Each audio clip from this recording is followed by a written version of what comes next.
Hello, this is psychicpodcasts.com. I'm Psychic Sahar.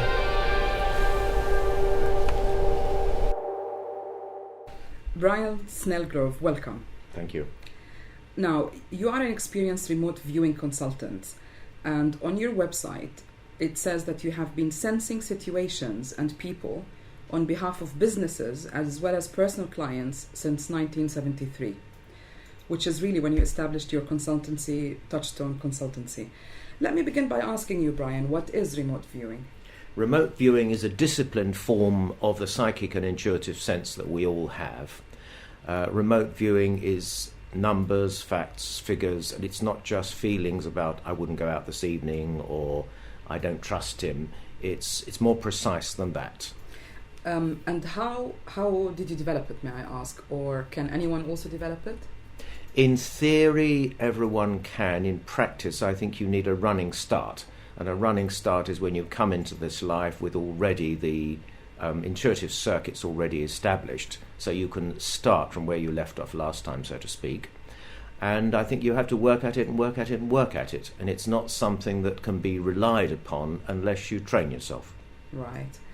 Now, you help businesses recruit people, particularly smaller ventures who do not have a dedicated recruitment department, yet need effective procedures. And I'm quoting. How do you help businesses? Okay. A business will write to me saying we've got 4 people.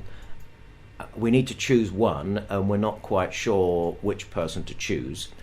I therefore ask them for date of birth and their names. And from this, I will interrogate them, so to speak, and ask various questions, for example, honesty, teamwork, reliability, enthusiasm in the job, and I'll get a scale out of 10. And then I will investigate further if there are 2 clients that seem to have the same aptitude. I'll look further, whether they have the social skills or whatever. I'll then put my recommendations forward to the employing officer and hand it over to them. So the decision remains with them, but they get extra clues from me about which questions to ask. So in a sense, you kind of tune into them. I do. You extract information from, let's call it, their field, and then you're able to kind of develop a report and send it to the employer. I send a written report by email. I very seldom meet my clients. I don't need to. That's interesting. I have clients from all over the world: Hong Kong, Australia, California, Ireland, Germany, South Africa.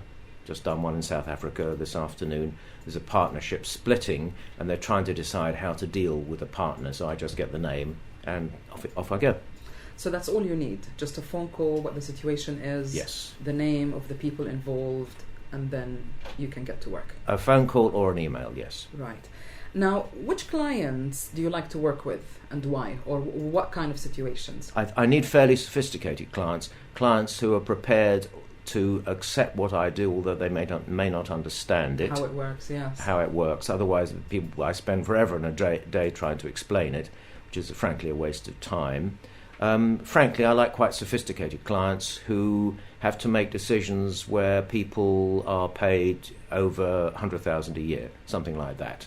So in other words, where your opinion is really of value to save them money. I have to save them money, otherwise they shouldn't engage me, basically. Right. I'm here to save people money. Now, as you know, if you hire the wrong person, it will cost you a few tens of thousands to get rid of them, and so it's in people's interest to hire the right person. So that's really an interesting example of using an alternative method to run a business. Well, exactly. I mean, I'm here to save people money. And earlier, when you and I were talking off mic, as it were, you explained that you kind of help people in 999 situations. Now, what could be considered as a crisis in a business situation? 911 or 999, depending on which country you're yes. in, 112. If you have a staff decision to make immediately, say this afternoon or tomorrow, and the board are divided about who to engage, it may be that 2 people have exactly the same qualifications and someone has a gut feeling about someone that they're not quite right, but they don't know why. So I fine-tune, and I might increase the likelihood of their making the right decision from, say, 65% to 95%. for example. How accurate are you from the feedback that you receive from your clients? I'm not wrong. And the only way that mistakes can happen is if people ask the wrong question, or I ask the wrong question in my mind, or their motives for asking are not correct. That's important, because I find even with my clients, when doing a psychic reading, I almost always ask them, have a specific question in mind, because it really does depend how you word the question.